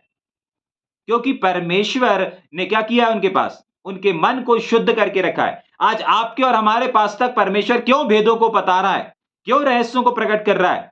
आप लोग क्यों इस मीटिंग में जुड़ करके, ऑनलाइन टीम लिंक में और यूट्यूब में, इन तमाम चीजों में क्यों आप इन तमाम चीजों को सुन रहे हो? कॉन्फ्रेंस में जुड़े हैं, टीम लिंक में जुड़े, क्यों ऑफलाइन बैठे हुए हैं, क्यों बैठे हुए हैं? क्योंकि आपका विवेक शुद्ध किया गया है। अगर आपका विवेक शुद्ध नहीं होता ना, तो आपको ये सब, अरे हमको क्या करना, कौन सा तंबू की बात हो रही, हमको क्या करना, कौन सा विवेक है, हमको क्या मालूम प्राण, हमको क्या मालूम लहू, हमको क्या मालूम विवेक, हमको क्या मालूम, अरे जो जीना मरना यही है, क्या करना, एक दिन मर जाएंगे। जाग रहे हैं? नहीं, आप ऐसा नहीं करें। आपने सब काम छोड़ करके आप इस समय जब परमेश्वर के वचन को अध्ययन कर रहे हैं और परमेश्वर के वचन का परमेश्वर अपने भेद और प्रकाशन को खोल रहा है, तो वो कहां पर खोल रहा है? आपको मालूम है सब लोग बाइबल अध्ययन पे नहीं शामिल हो सकते। अगर यहीं अभी कोई भविष्यवाणी, भविष्यसूचक वर्ड अगर अपन देने लगे, भविष्यवाणी करने लगे, तो बहुत सारे लोग सुनेंगे। प्रार्थना वाला अपन एक मीटिंग लाइव चालू कर दें तो अभी बहुत सारे लोग प्रार्थना निवेदन देने लगेंगे, ये प्रार्थना भैया, वो प्रार्थना, ये वाला प्रार्थना भैया, हमारी ये प्रार्थना। अरे यीशु के नाम से चमत्कार होना है, होगा। एक नन्हा बालक भी करेगा, वो होगा चमत्कार। जाग रहे हैं? लेकिन विवेक प्रार्थना से शुद्ध नहीं होगा। जाग रहे हैं? परमेश्वर का भेद प्रार्थना से नहीं आएगा। परमेश्वर के भेदों, वचन के भेदों का प्रकाशन आपको काय से नहीं आएगा? काय से नहीं आएगा? प्रार्थना से नहीं आ जाएगा। ऐसा लिखा है, परमेश्वर अपने भेदों को, वापस पढ़ेंगे उस वचन को, क्या? शुद्ध विवेक से सुरक्षित, शुद्ध विवेक से, पर भेद पढ़ेंगे ना वापस। विश्वास के भेद को, विश्वास के भेद को शुद्ध विवेक से, शुद्ध विवेक से सुरक्षित रखें, सुरक्षित रखना है। परमेश्वर जहां शुद्ध विवेक रहता है ना, अभी इसके पहले जो हमने प्रेरितों के काम में पढ़ा और अभी हम जो पढ़ रहे हैं, वहां पर भी शुद्ध विवेक है। अब पौलुस क्या करता, अपने विवेक को बहुत प्रोटेक्ट करता था। क्यों करता था? उसके विवेक में ना, उसके बुद्धि में ना, परमेश्वर बहुत सारे भेदों को खोलता था। और एक जगह और एक स्टेटमेंट पौलुस देता है कि प्रभु मैं प्रकाशन की बहुतायत से फूल ना जाऊं। मतलब इतने भेद आप मेरे को दे रहे हैं, कहीं मैं इन भेदों की वजह से फूल ना जाऊं। यह भी पौलुस प्रार्थना किया करता था। जाग रहे हैं? सोचे विचार करें, क्या आप अपने विवेक के ऊपर काम कर रहे हैं? पूरा बाइबल यीशु मसीह ने, परमेश्वर ने, पूरी सेवकाई यीशु मसीह ने, परमेश्वर ने, पवित्र आत्मा ने सिर्फ और सिर्फ इंसानों के विवेक के लिए किया, उनके प्राणों के लिए किया। नरक में आज अगर तड़पते, अगर आप परमेश्वर के वचन को पढ़ेंगे ना, तो नरक में तड़पते हुए बहुत सारे प्राणों को देखा गया, लिखा हुआ है। आत्माओं को देखा हुआ नहीं लिखा है, शरीर को देखा हुआ नहीं लिखा है। आज जितने भी छोटे छोटे क्लिप बने हुए हैं ना, आपको समझाने के लिए उनको एक इंसान की तरह, एक देह की तरह दिखाया जाता है, लेकिन एक्चुअली वो प्राण है, इंसानों के प्राण हैं। जाग रहे हैं? बाइबल में लिखा है ना कि मैंने दृष्टि की और देखा बहुत सारे लोगों के प्राण, उसी प्राण को तो विवेक बोला जाता है, उसी प्राण को तो मन बोला जाता है। समझ में आ रहा है? और उसी प्राण से तो परमेश्वर प्यार करता है, उसी प्राण के ऊपर तो परमेश्वर आपकी आंखें लगी रहती हैं, उसी प्राण को तो परमेश्वर देखता है, उसी विवेक को तो परमेश्वर चाहता है। जाग रहे हैं? उसने कहा नहीं कि अपने पूरे प्राण के साथ, शक्ति के साथ, मन के साथ, शरीर के साथ तो करना ही करना है, लेकिन जब तक प्राण शामिल नहीं है सब अधूरा है। समझ पा रहे हैं इस बात को? ठीक, आगे चलेंगे क्या जल्दी से? हाँ, दूसरा तीमुथियुस की किताब उसका पहला अध्याय उसका तीसरा वचन। दूसरा तीमुथियुस की किताब पहला अध्याय और उसका तीसरा वचन पढ़ेंगे जल्दी से। जिस परमेश्वर की सेवा में हाँ, मैं अपने बाप दादों की रीति पर कर रहा हूं। ठीक है, आगे विवेक से करता हूँ। कैसे विवेक से कर रहा हूं? शुद्ध विवेक आज से। परमेश्वर ऐसे सेवकाइयों को चाहता है, ऐसे सेवकों को चाहता है जो इस बात को क्या कर सके, ऐलान कर सके कि मैं परमेश्वर की सेवा अगर कर रहा हूं तो मैं अगर परमेश्वर की सेवा कर रहा हूं तो शुद्ध विवेक के साथ कर रहा हूं। कैसे कर रहा हूं? अपने शुद्ध विवेक के साथ में कर रहा हूं। है क्या हमारे बीच में ऐसे लोग जो आज परमेश्वर के काम तो कर रहे हैं लेकिन क्या शुद्ध मन से कर रहे हैं? परमेश्वर की सेवा तो कर रहे हैं लेकिन शुद्ध मन से कर रहे हैं? आज परमेश्वर चाहता है कि मेरे लोग मेरी सेवा को करें लेकिन शुद्ध विवेक के साथ में करें। सेवकों की कमी नहीं है, शुद्ध विवेक वाले सेवकों की कमी है। परमेश्वर के काम करने वालों की कमी नहीं है, परमेश्वर के वचन प्रचार करने वालों की कमी नहीं है, लेकिन शुद्धता की कमी है, शुद्ध विवेक की कमी है, जिसको परमेश्वर पसंद करता है। परमेश्वर आपके शरीर को, आपने क्या कोट पहना है, जैकेट पहना है, टी शर्ट पहना है, जाग रहे, इससे परमेश्वर को कोई मतलब नहीं। आपका विवेक कैसा, आप किस विवेक से सेवा कर रहे हो, किस विवेक से आप बता रहे हो, किस विवेक से आप सिखा रहे हो, परमेश्वर को इससे फर्क पड़ता है।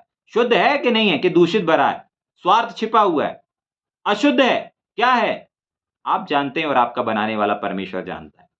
जाग रहे, आगे चलेंगे क्या जल्दी से? पहला कुरिन्थियों की किताब उसका 8वां अध्याय उसका 7 वचन। पहला कुरिन्थियों की किताब 8वां अध्याय उसका 7 वचन को पढ़ेंगे। पर सबको यह आज्ञा नहीं, सबको यह आज्ञा नहीं, परंतु कुछ लोगों को यह आज्ञा है। पीठ आगे, परंतु कुछ तो तक मूर्ति को कुछ समझने के कारण मूर्तियों के सामने बलि की हुई वस्तुओं को कुछ समझकर खाते, और उनका विवेक निर्बल होने के कारण, उनका विवेक क्या लिखा है? निर्बल। उनका विवेक कैसा है? निर्बल विवेक है। बस थोड़ा देर अपन यहां पर रुकेंगे। बहुत बार लोग कंडीशन, सिचुएशन, हालात को देख करके समझौता कर लेते हैं। जाग रहे हैं, क्या कर लेते हैं? समझौता कर लेते हैं। बहुत बार आप किसी परिवार में गए हैं और उस परिवार में विश्वासी लोग नहीं हैं, तो आप बहुत बार क्या होते हैं ना, उनको बचाने के लिए उनके अनुसार नहीं ढल जा रहे हैं, लेकिन उनको खुश करने के लिए या उनकी बात, उनकी मान रखने के लिए आप उनकी तरह अपने आप को ढाल देते हैं। समझ पा रहे हैं? हाँ, उनका विवेक अभी शुद्ध नहीं है। जो परिस्थिति में, समस्याओं के सामने क्या कर रहा है, यहां फिर से पढ़ेंगे उस वचन को जल्दी से। उनका विवेक निर्बल होने के कारण वो क्या कर रहे हैं? शुद्ध हो जाता है, अशुद्ध हो जाता है। ठीक से पढ़ेंगे, अशुद्ध हो वापस जाता पढ़ेंगे। पर सबको यह आज्ञा नहीं, परंतु कुछ को आगे। तो अब तक मूर्ति को कुछ समझकर, आगे। और उनका विवेक निर्बल होने के कारण अशुद्ध हो जाता है। कैसे हो जाता है? जब वो उनकी चीज में, उनकी बातों में, उनके उस कार्यक्रम में क्या हो जाते हैं? शामिल हो जाते हैं। क्या हो जाते हैं? शामिल हो जाते हैं। मैं एक बहन, विश्वासी बहन की बात बताता हूं। एक विश्वासी बहन अपने कुछ परिवारों के पास जाती है, जो परिवार के लोगों के पास जाती है, एक अच्छी विश्वासी है, सेविका है, परमेश्वर के वचन को प्रचार करती है, सब कुछ करती है, जाग रहे हैं। लेकिन जब एक विदेश में, अपने शहर में जाती है, जाग रहे हैं, एक देश से दूसरे देश में जाती है, और जिस देश में जाती है वहां पर उनका जो परिवार रहता है, वो परिवार क्या करता है? संसारिक रहता है। वहां के लोग संसारिक रहते हैं, वहां के भाई बहन उनके जो है सब संसारिक हैं। लेकिन ये विश्वासी बहन इंडिया में रहती है, जाग रहे हैं। लेकिन जब ये इंडिया से अपने वापस घर जाती है कुछ दिनों के लिए, तो वहां पर क्या देखती है कि सब लोग क्या है? संसारिक हैं। उनको वचन सुनाने के बदले, उनको वचन सिखाने के बदले, उनके सामने अपनी धार्मिकता को प्रकट करने के बदले, जाग रहे हैं, पता है क्या करती है? वहां पर उनके समान कहीं मंगलसूत्र धारण कर लिया, कहीं उनके साथ किसी चीज में शामिल हो गया, बहुत सारी छोटी छोटी चीजों में शामिल हो गए। पता है ऐसा क्यों हो रहा है? क्योंकि उसका विवेक अभी भी क्या है, क्या लिखा है, निर्बल है। उनका विवेक निर्बल है और ऐसे विवेक को परमेश्वर पसंद नहीं करता, ऐसे विवेक को परमेश्वर चाहता नहीं। परमेश्वर एक जागृत विवेक को चाहता है। परमेश्वर एक कौन से विवेक को चाहता है, शुद्ध विवेक को चाहता है। परमेश्वर एक कौन से विवेक को चाहता है, निर्दोष विवेक को चाहता है। ऐसे विवेकों को परमेश्वर पसंद करता है। निस्वार्थ विवेक को परमेश्वर पसंद करता है, ना कॉम्प्रोमाइज करने वाले विवेक को। यहां पर क्या लिखा है, वो लोग क्यों इसमें शामिल हो गए, क्यों खा लिया, कुछ समझ करके खा लिया। अगर आप आगे पढ़ेंगे कुछ समझ करके, 10 वचन को भी पढ़ेंगे क्या उसी के, हाँ पढ़ेंगे। क्योंकि यदि कोई तुझे ज्ञानी, ठीक से पढ़ेंगे एक एक वर्ड को ना। यदि कोई तुझ ज्ञानी को, मतलब तू ज्ञानी है। वो बहन जब अपने देश में गई, अपने शहर में गई, अपने लोगों से मिली, तो क्या हुआ, लोग उसको क्या समझ रहे थे, अरे पास्टर की पत्नी है, अरे सेवक की पत्नी है, अरे कुछ ऐसा होगा, कुछ खास होगा, कुछ ये होगा। लेकिन देखा, अरे ये भी हमारे समान ही टीका लगा रही है, हमारे समान ही मंगलसूत्र पहन रही, अरे ये हमारे ही समान सारी चीजों कर रही है, जाग रहे, अरे नॉर्मल ही तो उठ रही है, चाय पी रही, ये कर रही, वे कर रही, अरे इसके अंदर कोई धार्मिकता नहीं, कोई कुछ नहीं। उनका विवेक क्या हो गया, आपका तो विवेक निर्बल था, सामने वाले का तो पूरा का पूरा भ्रष्ट हो गया। हाँ, क्यों, क्योंकि वो क्या अपेक्षा कर रहा था, अरे इंडिया से आई है, अरे एक परमेश्वर की बेटी, अरे एक पास्टर की बेटी, अरे एक सेवक की बेटी है, कुछ स्पेशल होगा, कुछ स्पेशल इसका चलना होगा, इसकी बोली में कुछ स्पेशल नजर आएगा, इसकी बोली में कुछ फर्क नजर आएगा। लेकिन क्या हुआ, वहां के लोगों का विवेक भी क्या हो गया, वो लोग का विवेक कभी जागृत नहीं हो सकता। क्यों जागृत नहीं हो सकता, आप पढ़ेंगे ना, उसको पढ़ेंगे, 10 वचन को पढ़ेंगे। क्योंकि यदि कोई तुझ ज्ञानी, क्योंकि तुझ ज्ञानी स्त्री को, जिस स्त्री की मैं उदाहरण बता रहा हूं, जिस स्त्री की मैं कहानी बता रहा हूं, उसकी तुझ स्त्री ज्ञानी को, तुझ ज्ञानी स्त्री को मूर्ति के मंदिर, मूर्ति से संबंधित चीजों को करते हुए देखे, वाले रीति रिवाज को फॉलो करते देखे, जो संसारिक कर रहा है, संसार के नाश होने वाले लोग कर रहे हैं, वो वाली चीजों को करते हुए देखे। आगे, और वह निर्बल जन हो, और वहां के लोग निर्बल तो हैं ही। अगर वो लोग संसार के पीछे, इसका मतलब निर्बल हैं। भाई संसार, जो यीशु मसीह के पीछे नहीं है वो बलवान है क्या, नहीं। लेकिन जो यीशु मसीह के पीछे वो बलवान है, जो यीशु मसीह के पीछे नहीं है वो बलवान कैसे हो सकता है, निर्बल है। और निर्बल व्यक्ति के साथ क्या करके आ गए, वो स्त्री ने क्या करके आ गई, पढ़ेंगे। तो क्या उसके विवेक को मूर्ति के सामने बलि की हुई वस्तु खाने का साहस ना हो जाएगा? हाँ, वो और ज्यादा उसको साहस हो जाएगा कि भाई मैं जो कर रहा था सही कर रहा था। देखो ये इंडिया से आई है, लेकिन इंडिया से आने के बाद भी, पास्टर की पत्नी होने के बावजूद भी, आज देखो ये इस रीति रिवाज में शामिल है, मतलब हम जो कर रहे हैं वो सही कर रहे हैं। होना क्या था, अगर इस स्त्री का विवेक जागृत रहता तो ये क्या करती, वहां जाकर के अपने यीशु के झंडे को गाड़ती, अपने पास्टर की पत्नी है ना, पास्टर के झंडे को गाड़ती।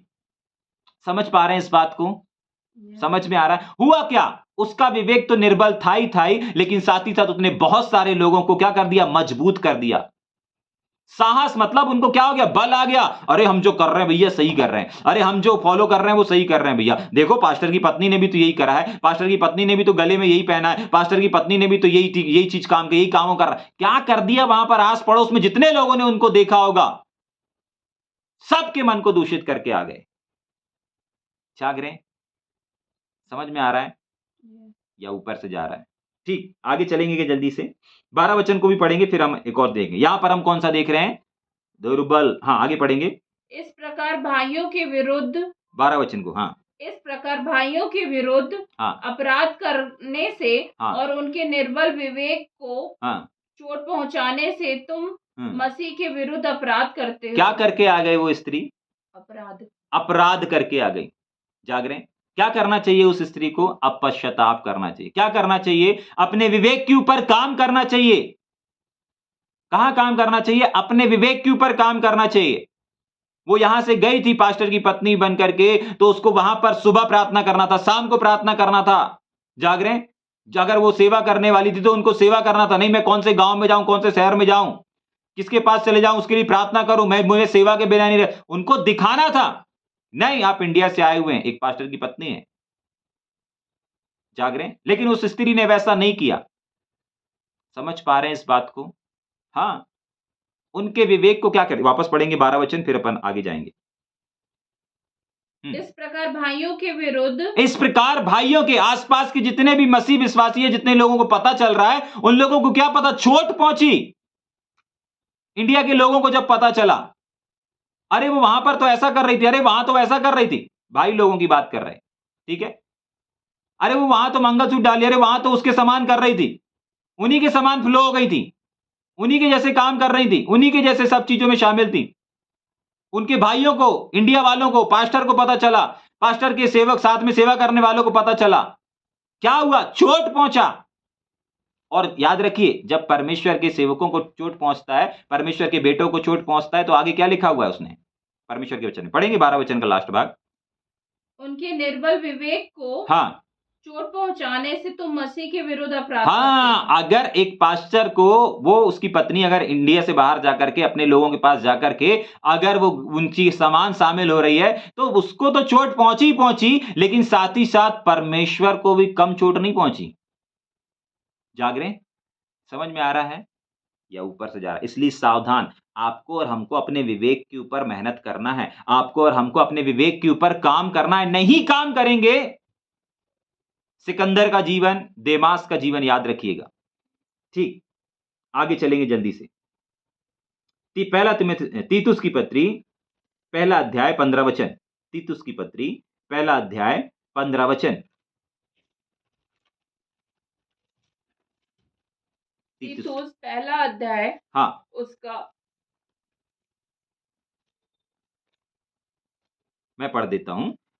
मेरे सब साथियों का तुझे नमस्कार, जो विश्वास के कारण हमसे प्रीति रखते हैं, उनका नमस्कार तुम सब पर अनुग्रह होता रहे। ठीक है कि नहीं? वापस तीतुस की पत्री, तीतुस की पत्री, पहला अध्याय और उसका 15 वचन। शुद्ध लोगों के लिए सब वस्तुएं शुद्ध हैं, पर अशुद्ध और अविश्वासियों के लिए कुछ भी शुद्ध नहीं, वरन उनकी बुद्धि और विवेक दोनों अशुद्ध हो चुके हैं।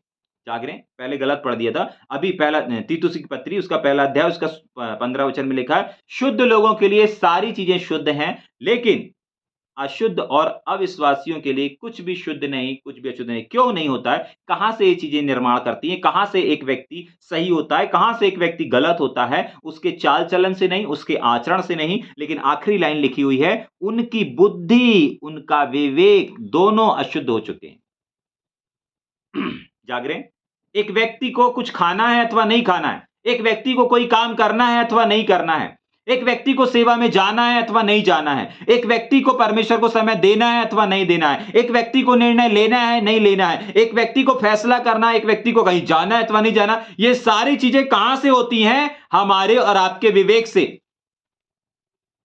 इसका फैसला कौन करता है? हमारा शरीर नहीं करता, हमारा आत्मा नहीं करता, पर करता कौन है? हमारा और आपका विवेक, हमारा और आपका प्राण, हमारा और आपका मन। जाग रहे हैं? एक वचन को पढ़ेंगे क्या? पौलुस एक बहुत जबरदस्त चीज को लिखता है अपनी पत्री में। मेरे साथ निकालेंगे इफिसियों की पत्री, शाखा ठला रबा गज़।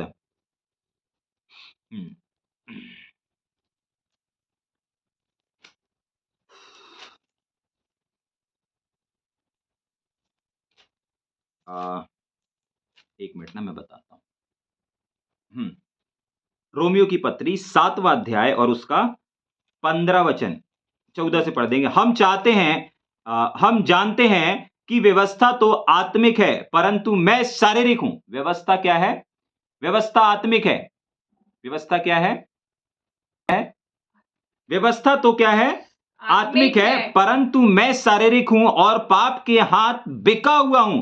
क्यों? क्योंकि जो मैं करता हूं ना, उसको नहीं जानता। पौलुस सबसे बड़ा नबी, सबसे बड़ा प्रेरित इस बात को बोलता है कि मैं उन चीजों को करता हूं जिनको मैं जानता भी नहीं। जाग रहे हैं? और उसके बाद क्या लिखा है? क्योंकि जो मैं चाहता हूं वह नहीं किया करता, परंतु जिससे मुझे घृणा आती है मैं वही करता हूं। तो ये सारी चीजें कैसे पॉसिबल है, कैसे संभव है? कभी आपने सोचा है ये सारी चीजें कैसे पॉसिबल है, कैसे संभव है? जाग रहे हैं? हाँ, ये सब चीजें कैसे होती हैं? ये सारी चीजें कैसे होंगी? हमारे और आपके विवेक से। अगर हम कोई सी डिसीजन ले रहे हैं, हम अगर किसी चीज का फैसला कर रहे हैं, तो ये सारी चीजें कैसे हो रही हैं? हमारे और आपके विवेक की वजह से।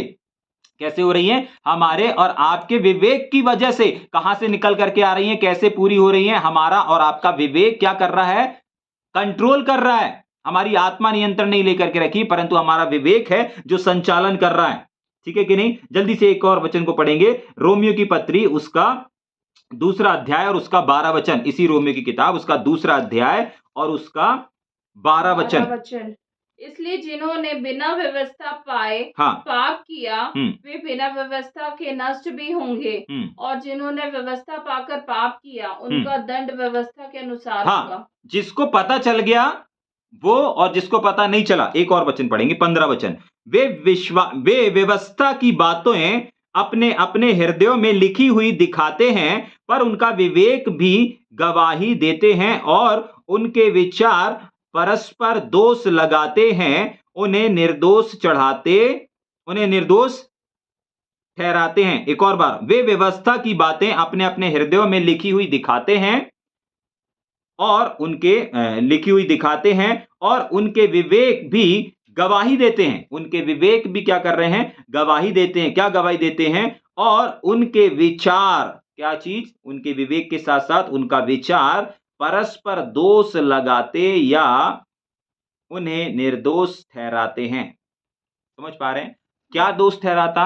क्या प्रहार कर रहा है? विवेक प्रहार कर रहा है, विचार प्रहार कर रहे हैं। आप समझ पा रहे हैं कि कहां से लोगों के जीवन में अच्छी पॉजिटिव की शुरुआत होती है, नेगेटिव की शुरुआत होती है? कहां से होती है? हमारे और आपके विवेक से। समझ पा रहे हैं इस बात को? कहां से होती है? हमारे और आपके विवेक से। ठीक, उसके आगे पढ़ेंगे, एक वचन को और पढ़ेंगे, 9 अध्याय इसी का 9 का पहला, रोमियो की पत्री। मैं मसीह में सच कहता हूँ, मैं मसीह में सच कहता हूँ, मैं झूठ नहीं बोलता, मेरा विवेक भी पवित्र आत्मा में गवाही देता है। क्या करता है? विवेक गवाही देता है। कहां से निकल रहे हैं? अभी अपन ने रोमियो में भी पढ़ा और यहां पर भी पढ़ा। वहां पर भी विवेक और विचार गवाही दे रहे हैं, यहां पर भी विवेक गवाही दे रहा है। किस बात की गवाही दे रहा है? पढ़ेंगे, पवित्र आत्मा की गवाही दे रहा है, वहां पर व्यवस्था की गवाही दे रहा है। तो ये कौन सा वाला विवेक है? गवाही देने वाला विवेक है। जाग रहे? समझ में आ रहा है? आप एक जगह से दूसरी जगह कब गवाही देते हैं? आप जब अनजान लोग रहते हैं, अपने घर में अपनी गवाही देते रहते हैं क्या? नहीं देते रहते। जाग रहे? वो स्त्री जो अपने पास्टर के, अपने पति के घर से जब कहीं और गई, तो उस स्त्री को क्या करना था? अपनी गवाही शुरुआत करना था, दिनचर्या की गवाही को देना था। ये गवाही, वो गवाही, बहुत सारी गवाही थी जो वो रख सकती थी, बता सकती थी, लोगों को जीत सकती थी। जाग रहे? बट ऐसा कुछ भी नहीं हुआ। जाग रहे? परमेश्वर गवाही देने वाले विवेक को, गवाही देने वाले शब्दों को, गवाही वाले विवेक को पसंद करता है, जो उसके किए हुए कामों की गवाही को बांटते हैं। जैसे वो जागृत विवेक को चाहता है, शुद्ध विवेक को चाहता है, निर्दोष विवेक को चाहता है। जाग रहे? शुद्ध विवेक को चाहता है, यीशु के लहू से धुले हुए विवेक को चाहता है। ऐसे ही वो गवाही देने वाले विवेक को चाहता है और पसंद करता है। आज की सुबह आप सोचें और विचार करें कि आपके पास जो विवेक है वो कैसा वाला विवेक है? सिचुएशन, हालात, परिस्थिति के अनुसार ढल जाने वाला विवेक है, या फिर गवाही वाला विवेक है, शुद्ध वाला विवेक है, निर्दोष वाला विवेक है? कैसे विवेक के साथ आज हम और आप मसीह जीवन को जी रहे हैं? आज की सुबह सोचें और विचार करें। जाग रहे? समझ पा रहे हैं इस बात को? कौन सा वाला विवेक देख रहे हैं अपन? गवाही देने वाला विवेक। अभी रोमियो में अपन ने क्या पढ़ा? उसके 2 के 12 में पढ़ा। वहां पर भी व्यवस्था हमारे अंदर है, हमारे हृदय में लिखी हुई, इस बात की गवाही दे रहे हैं। कौन गवाही दे रहा है? इंसान, आत्मा? नहीं, विवेक गवाही दे रहा है। जाग रहे? यहां पर कौन गवाही दे रहा है? 9 के 1-2 में, एक वचन में क्या पढ़ा अभी अपन ने लास्ट? पवित्र आत्मा में गवाही देता है। वापस पढ़ेंगे। मैं मसीह में सच कहता हूं, झूठ नहीं बोल रहा। क्यों? क्योंकि मेरा विवेक भी पवित्र आत्मा में गवाही, मतलब उसका विवेक भी पवित्र आत्मा की गवाही दे रहा है, पवित्र आत्मा में होकर के गवाही दे रहा है। जाग रहे हैं? गवाही देने वाला विवेक। और देखेंगे एक आध वचन को, 2 कुरिन्थियों की किताब उसका 1 अध्याय और उसके 12 वचन को। 2 कुरिन्थियों की किताब उसका 1 अध्याय और उसके 12 वचन को पढ़ें। हम अपने विवेक की गवाही, क्योंकि हम अपने विवेक की गवाही, घमंड करते हैं। वो सोच करके देखिए, जिस स्त्री को अपन आज लेकर के चल रहे हैं, उस स्त्री की, वो अपने घर पर जाकर के क्या इस बात की गवाही दे पाएगी कि नहीं मैं वहां पर ये करके आई, नहीं मैं वहां पर ये करके आई, नहीं मैं वहां पर वो करके आई? नहीं। क्यों? वापस पढ़ेंगे क्या उस वचन को? करते हैं कि जगत में, वापस पढ़ेंगे क्या? क्योंकि हम अपने विवेक की इस गवाही, क्योंकि हम अपने विवेक की गवाही, चमत्कार की गवाही नहीं, परिवार की गवाही नहीं, विवेक की गवाही। जैसे बीमारी से चंगाई की गवाही होती है, दुष्ट आत्मा से छुटकारे की गवाही होती है, कैंसर से आजादी की गवाही होती है, रोगों से चंगाई की गवाही होती है, शराबी ने शराब छोड़ दिया तो उसकी गवाही होती है ना? ऐसे ही विवेक की गवाही। हाँ, आगे इस गवाही पर घमंड करते विवेक हैं। पढ़ेंगे ना, विवेक पढ़ने में थोड़ा सा अपने विवेक अपने विवेक की, हाँ आगे गवाही पर घमंड अपने विवेक की इस गवाही पर क्या करते हैं? घमंड करते हैं कि मेरा विवेक क्या है। आगे पूरा पढ़ देंगे जल्दी कि जगत में और विशेष करके तुम्हारे बीच, जगत में, इंडिया से बाहर गई ना, इंडिया से दूर गई, पूरे जगत में, और विशेष तुम्हारे जगत के बाद तुम्हारे बीच में भी, हमारा चरित्र परमेश्वर के योग्य है, ऐसी पवित्रता और सच्चाई सहित सही था। ठीक है, वो स्त्री जो इंडिया से बाहर गई अपने परिवार, अपने रिश्तेदारों के बीच में, जब वो इंडिया आएगी तो क्या इस बात की गवाही दे पाएगी? मैंने यीशु मसीह का यहां झंडा गाड़ा, मैंने यीशु मसीह के बारे में ये गवाही दिया, वो गवाही दिया, अब मेरा विवेक सुरक्षित है। नहीं दे पाएगी। क्यों? क्योंकि उसका विवेक उसका साथ नहीं दे रहा है, उसका विवेक प्रोटेक्ट नहीं, उसका विवेक सही नहीं है। समझ पा रहे हैं? शुद्ध नहीं है, कहीं ना कहीं दाग दिया गया है, कहीं ना कहीं अशुद्ध कर दिया गया। लेकिन आज दागे वाले विवेक को प्रभु पसंद नहीं करता, अशुद्ध वाले विवेक को प्रभु पसंद नहीं करता, दूषित वाले विवेक को प्रभु पसंद नहीं करता, निर्बल विवेक को प्रभु पसंद नहीं करता। लेकिन आज परमेश्वर पसंद करता है कौन से वाले विवेक को? जिन विवेकों को आज हमने देखा, आज दोनों प्रकार के विवेकों अपन ने देखा। कौन से विवेक को प्रभु चाहता है, कौन से विवेक को प्रभु नहीं चाहता, दोनों चीजों को आज हमने देखा, सीखा और समझा है। जाग रहे हैं? अगर थोड़ा सा भी परमेश्वर के आत्मा ने आपसे बोला है और बातचीत किया है, जाग रहे हैं? और निश्चय मैं विश्वास करता हूं कि अगर आप प्रतिदिन बाइबल अध्ययन कर रहे हैं, जाग रहे हैं, प्रतिदिन अगर आप बाइबल अध्ययन कर रहे हैं, कैसे विवेक हमारा जागृत होता है, इस बात को भी आज हमने देखा। जाग रहे हैं? एक को आखिरी वचन पढ़ के खत्म करेंगे क्या? एक और विवेक को देखेंगे, प्रेरितों के काम 23 अध्याय, प्रेरितों के काम 23 अध्याय और उसका पहला वचन। प्रेरितों के काम उसमें महासभा की ओर टकटकी लगाकर देखा और कहा, मैं भाइयों में मैंने आज तक परमेश्वर के लिए बिल्कुल सच्चे विवेक से जीवन बिताया। मैंने सच्चे विवेक से, भले विवेक से, इसको बोलते हैं सच्चा विवेक। जाग रहे हैं? आज हर एक सेवक को इस बात का स्टेटमेंट देना है, नहीं मैं सच्चे विवेक के साथ काम कर रहा हूं। पौलुस इस बात को बोल पाए, मैं सच्चे विवेक के साथ काम कर रहा हूं। जाग रहे हैं? समझ पा रहे हैं इस बात को? ठीक, एक और वचन पढ़ेंगे जल्दी से। पहला तीमुथियुस की किताब पहला अध्याय उसका 5 वचन। पहला तीमुथियुस पहला अध्याय और उसका 5 वचन, जल्दी से। पहला तीमुथियुस की किताब पहला अध्याय उसका 5 वचन,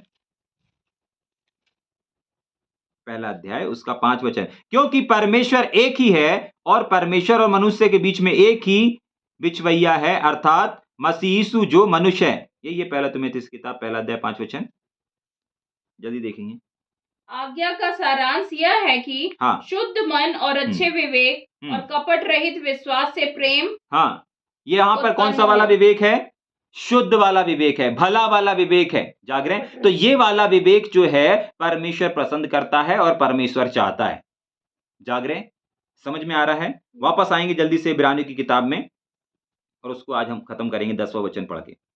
यस, यह तंबू वर्तमान समय के लिए एक दृष्टांत है जिसमें ऐसी भेंट और बलिदान चढ़ाए जाते हैं जिसमें आराधना करने वाले के विवेक सिद्ध नहीं हो सकते थे। मतलब पूरा का पूरा जो परमेश्वर ने फील्डिंग तैयार किया, सिस्टम तैयार किया, लोगों को तैयार किया, सेवकों को नियुक्त किया, सिर्फ और सिर्फ किसके लिए? उन लोगों के विवेक को शुद्ध करने के लिए। और उनका प्रभु परमेश्वर का सारा परिश्रम बेकार चला गया। क्यों चला गया? क्योंकि लोगों का मन ही शुद्ध नहीं हो पा रहा, विवेक ही शुद्ध नहीं हो पा रहा, प्राण ही सुरक्षित नहीं हो पा रहा है। जाग रहे हैं? ठीक, आगे तभी के लिए वो वाला सिस्टम परमेश्वर ने खत्म किया और जो हमने 9 के 14 वचन में पढ़ा, आज वो सिस्टम हम परमेश्वर ने तैयार करके दिया है। 10 वचन को पढ़ के अपन आज खत्म करेंगे ना। क्योंकि वे केवल खाने की वस्तुओं और भांति भांति की स्नान विधि के आधार पर शारीरिक नियम हैं जो सुधार के समय तक के लिए नियुक्त किए गए थे। जाग रहे हैं? पुराने नियम के जितने भी रीति रिवाज और तमाम चीजों को आप पढ़ेंगे, वो बस इसीलिए है, ये करो वो करो। आज भी बहुत सारी जगहों पर नियम कानून लागू रहता है ना, और आत्मिकता का कोई मतलब नहीं। बहुत सारे चर्चेस ऐसे हैं जहां पर नियम कानून इतने सारे रहेंगे लेकिन पवित्र आत्मा और भेद और प्रकाशन की चीजें नहीं रहेंगी, चंगाई छुटकारे नहीं रहेंगे, कुछ नहीं रहेगा, सिर्फ नियम कानून रहेंगे। आप पुलपेट पर नहीं आ सकते, आप ये नहीं बोल सकते, आपका जब तक बपतिस्मा नहीं हो जाता तब तक आप पुलपेट में नहीं चढ़ सकते, आप जूते पहन के नहीं आ सकते, आपको बाहर जूते उतारना पड़ेगा। ये बहुत सारे लंबी चौड़ी लिस्ट रहती है वहां के नियम कानूनों की। सब कुछ रहेगा, लेकिन एक चीज नहीं रहेगी, पवित्र आत्मा नहीं रहेगा, परमेश्वर नहीं रहेगा, यीशु मसीह नहीं रहेगा, और तो और सामर्थ्य के काम नहीं रहेंगे।